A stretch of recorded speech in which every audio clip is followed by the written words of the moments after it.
Hi, flute players. My name is Mrs. Elder, and I am one of the other elementary band directors. So Mrs. Wu and I basically do the same thing. I just teach at the other elementary schools. So I'm at Cedar Lane, Olive B. Loss, and Laurelwood Grove. So if you know any kids there that are in band, I'm their person. So flute players, Mrs. Wu asked me, since I am a flute player, how I can give you some helpful tips on getting some of the higher notes out. From what I understand, that you're working on your B flat scale, and notes maybe F and G on up, F, G, A, and B flat are coming out in that lower register. So I'm making this video as a way to share my tips and tricks, and hopefully that they work and help you be successful when you play your B flat scale. So playing our scale, we know F. Hopefully your F's are coming out by now. I would like to think that they are, since it's been, a year and a half of playing them. Now to get to G,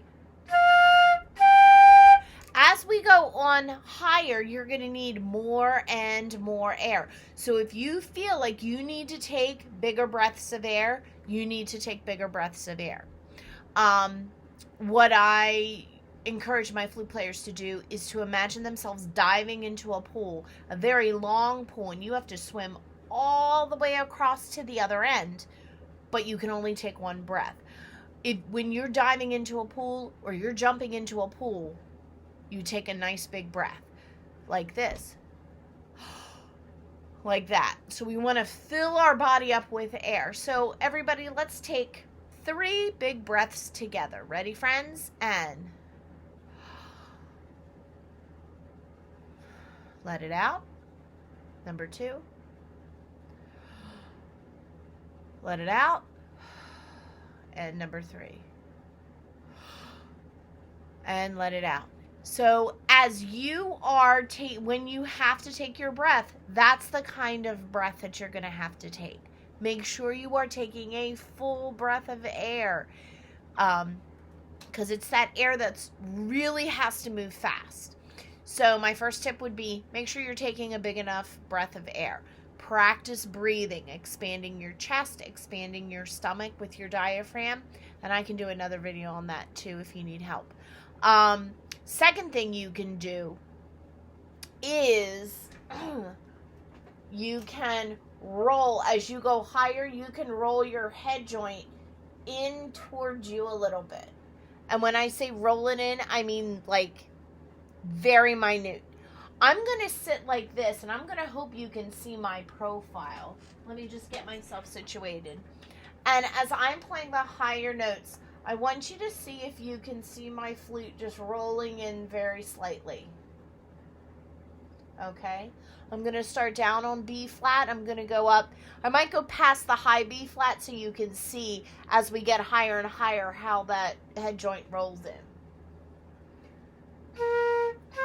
Oh, I didn't start with a good breath. Ready?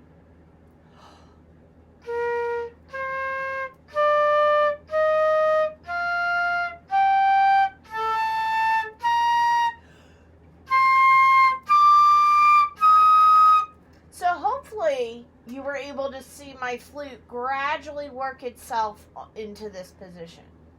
When I was playing my B flat, I was here. When I ended on my high E flat, I was about here. I'm also moving my air much faster. So I'm picturing across the room 100 candles, and I need to make sure that all of those candles get blown out with my air. So I'm not only taking a bigger breath with a lot of air, but I'm moving that air faster. Another tip would be to make sure that you are tonguing, that you're starting each sound with a 2-2-2. And that's a hard concept for flutes, very different from, clarinet or saxophone. But if you take your hand and put it in front of your face and just go hoo versus 2-2-2, you can feel how much faster the air moves when you spit it out with your tongue. When your tongue pushes that air out, you can feel the difference. Another thing, another trick is, as with our flute embouchure, as we're going higher, very slightly, I would experiment with this because everybody's, facial composition is just different, and how everything's put together is different, is making the aperture or the opening just very small, not choke, not,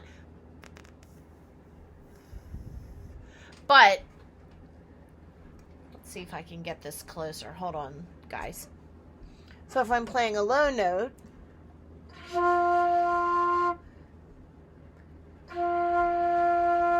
versus a high note,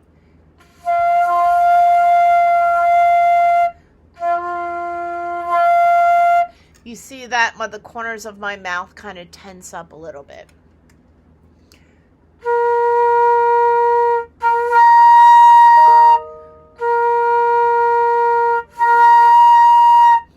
Okay, so I hope these tips and tricks help you, and good luck.